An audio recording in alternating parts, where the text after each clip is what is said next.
আল্লাহ ছাড়া এই জমিনের নিচে আর কাউকে ভয় পায় না। অনেকেই আমাদেরকে বলে, ভাই নির্বাচনের পরে কেমনে থাকবেন?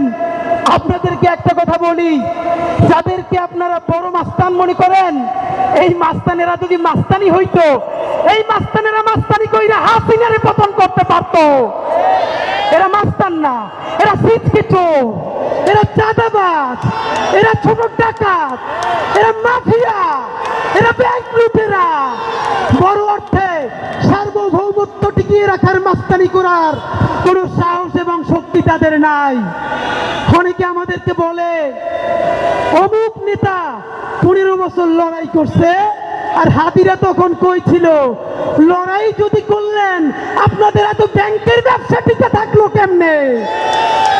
যারা লড়াই করছে, সাতক্ষীরায় আমার ভাই বোনদের বাড়ি লড়াই করার কারণে বুলডোজার দিয়ে ঘুরাই দেওয়া হয়েছে। এই ঢাকায় যারা স্বাধীনতার পক্ষে দাঁড়াইছে, হেফাজতের রাত্রে মানুষের পক্ষে দাঁড়াইছে, তাদের ব্যবসা বাণিজ্য লুট করা হয়েছে। তাহলে এত বড় বিপ্লবী এখন হইলেন, এতগুলো ব্যাংক, এত বিমা, ঢাকায় এত হোটেল, এত ব্যবসা বাণিজ্য কেমনে চালাইলেন ভাইরা? এই সব কথা বলে আমাদের পিছনে লাগে লাভ নাই। নতুন আমাদের চরিত্র হননের জন্য টোকাই, ভালো কাপড় চুপড় পরলে চেহারা ভালো হইলেই এলিট হয়, পশ হয়, এই চিন্তা বহু আগের দিন গেছে। শুনেন, মানুষ এলিট হয় তার চিন্তায়, মানুষ এলিট হয় তার মনস্তত্ত্বে। ভালো কাপড় চুপড় সব থেকে সন্ত্রাসী দুনিয়া সিনার চাইতে বেশি কেউ পড়তো না। 800 ভরি স্বর্ণ দুনিয়া সিনার ছিল, এর মানে সোনাদানা দিয়ে যদি এলিট হয়, হাসিনার চাইতে বড় কোনো এলিট নাই।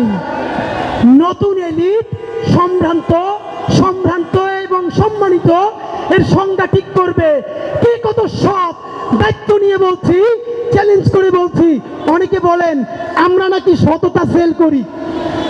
ভাইয়েরা, সততা বেচি বেচি বলতে কোনো দ্বিধা নাই। যদি সাহস থাকে আপনারাও সততা বিক্রি করে দেখান। এনএসআই, ডিজিএফআই, ডিবি, এসপি থেকে শুরু কইরা এমন কোন এজেন্সি নাই যাদের কাছে ওসমান হাদি, জাবের, জুমা, শান্তাদের ব্যাংক অ্যাকাউন্ট, বিকাশ অ্যাকাউন্ট নাই, সব আছে। যদি পারেন 1 টাকার চাঁদাবাজি করাপশন প্রমাণ কইরা দেখান। বাংলাদেশে এখন পর্যন্ত কোন মাফিয়ার এত টাকা নাই যেই টাকা দিয়ে আমাদেরকে কিনে নিতে পারবে। ইনশাআল্লাহ আল্লাহ যতদিন বাঁচায় রাখবে, স্বাধীনতা, সার্বভৌমত্ব, ইনসাফ এবং সততার জন্য লড়াই করব। এই লড়াই আমাদের জিহাদ ইনশাআল্লাহ। আর যদি আমি মরে যাই, আমি শহীদ হয়ে যাই, আমার ডান পাশের ভাই বোনেরা এই লড়াই যতদিন বেঁচে থাকবে ততদিন চালাই নেবে ইনশাআল্লাহ। বন্ধুরা, আপনারা যারা এত কষ্ট করে এসেছেন, সামান্য লাঞ্চের ব্যবস্থা করেছি, সবাই একসাথে খাবো। এরপর এখানে কনসার্ট ফর ঢাকা আর্ট হবে। অনেকে কষ্ট পেয়েছেন। দেখেন, এই শাহবাগ শব্দটাকে বাংলার মুসলমান, বাংলার আপামর জনগণের কাছে পবিত্র কইরা তুলছিল ইনকিলাব মঞ্চ। কনসার্ট মানে নাচনা গানা, উলঙ্গ ড্রেস পইরা লাভ দেয়া না। কনসার্ট যে স্বাধীনতার সার্বভৌমত্ব এবং বাংলাদেশের প্রতীক হয়ে উঠতে পারে, আজকে যারা থাকবেন তারা দেখবেন ইনশাআল্লাহ। আমরা আমাদের শব্দ, আমাদের ভূমি, আমাদের জমিন আমরা কাউরে দলিল কইরা দেই নাই। এবার একটা রেনেসাঁ চলবে, দলিল পুনরুদ্ধার চলবে। স্যার সলিমুল্লাহর বিশ্ববিদ্যালয়কে আপনার বাংলাদেশের কাছে ফিরিয়ে দেওয়া হবে ইনশাআল্লাহ। সুতরাং নির্বাচনে জিতব কিনা এটা তো ছোট প্রশ্ন। শহীদ প্রেসিডেন্ট জিয়াউর রহমানের মতো, মাওলানা ভাসানীর মতো, এইখানকার ভূমিপুত্র শেরে বাংলার মতো, আমাদের সব থেকে স্বাধীন সন্তান স্যার সলিমুল্লাহর মতো বাংলাদেশের 56,000 বর্গ মাইলের প্রতিটা ইঞ্চিতে ইঞ্চিতে আমরা পায়ে হেঁটে নতুন আজাদি, নয়া বাংলাদেশ নির্মাণের জন্য ইনশাআল্লাহ পদযাত্রা শুরু করব।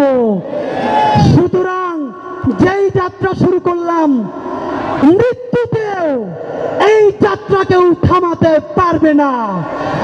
আমাদের এইবারের নির্বাচনের যেই ট্যাগলাইন, সেই ট্যাগলাইন বলে শেষ করছি।